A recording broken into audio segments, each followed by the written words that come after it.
Welcome back for more of Meg's Mysteries. Hope you enjoy this story. MELLINA Monroe, Cleaning House of Unwanted Guest. MELLINA Monroe here. No one cleans a house like me. I don't just dust for cobwebs, but for those pesky, lingering spirits that just don't want to go to the light. That was the notice I placed in the Weird and Supernatural News. This is a paper for those who believe in the unbelievable and look for anything from goth to true horror and thrillers, anything that goes bump in the night, a way to contact with the magical world and its secrets. So I decided to put my special skills to work, and after the first encounter with the pesky spirit, this is what happened. I live with my mother Gladys, who worked all her life cleaning and cooking for the priest of St. Clare's Church. I help out when I can when I'm out of school. It's my last year of college. I'm studying for a teaching job. I always love to educate and help people. This Saturday, I was cleaning and helping out in the church arranging flowers when Father Allen came in. MELLINA, I have a favor to ask you. I smiled and said, "How can I help you, Father? Of course I'll help if I can." Father Allen said, "You do such a special job of cleaning. I have an old parishioner, Lady Celeste Applewood. Do you know her?" "Yes, Father. She sits in the front row in her family's pew every Sunday. I always wonder why she looks so sad." Father Allen tells her, a long time ago, her true love, her first husband, Lord Gaspar Applewood, on their wedding night, he fell to his death on the stairs of his manor. Then she married his twin brother, a younger brother, Anthony, who died a couple years ago. Now she's alone in the manor with just her servants, and she tells me an unwanted guest is there. She needs a cleaning, a special cleaning of this pest.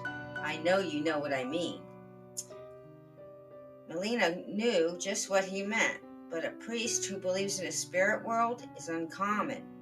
The father told her, "I knew even as a child you talked and helped some spirits move on. Please, Lady Applewood needs help. She can't live like this anymore.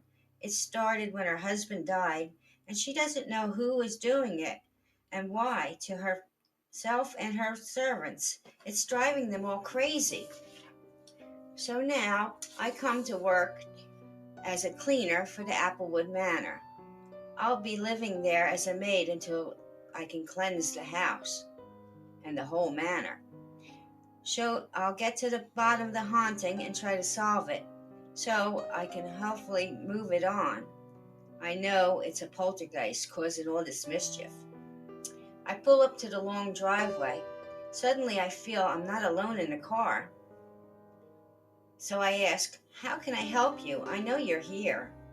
As I start to park the car radio blasts and the lights start coming on and off, blinking on and off.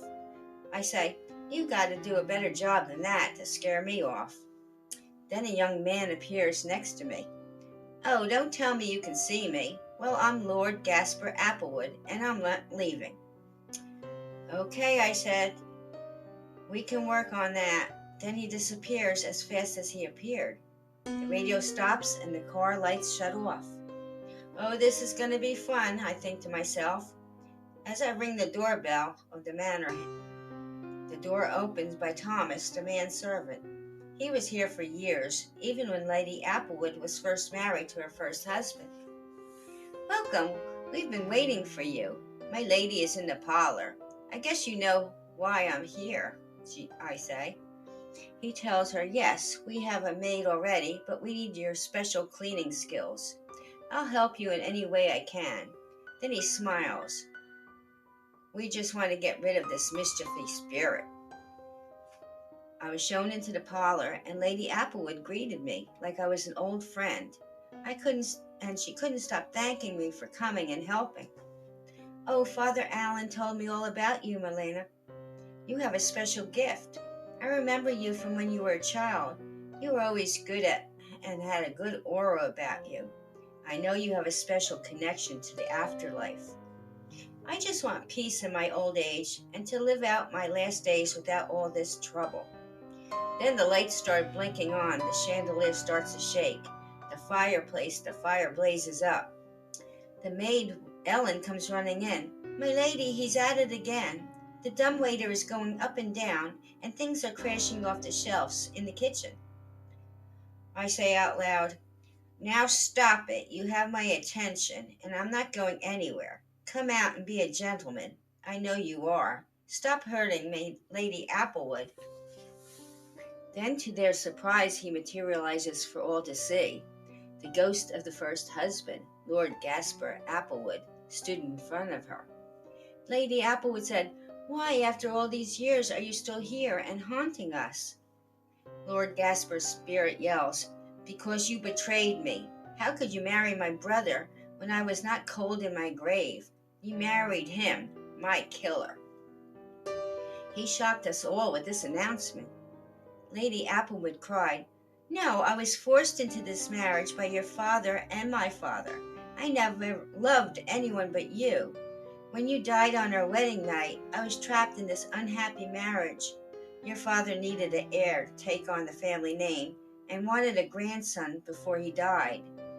So I was already here, and your brother Anthony always wanted me. I never gave him a single thought. He was always watching us when we were together.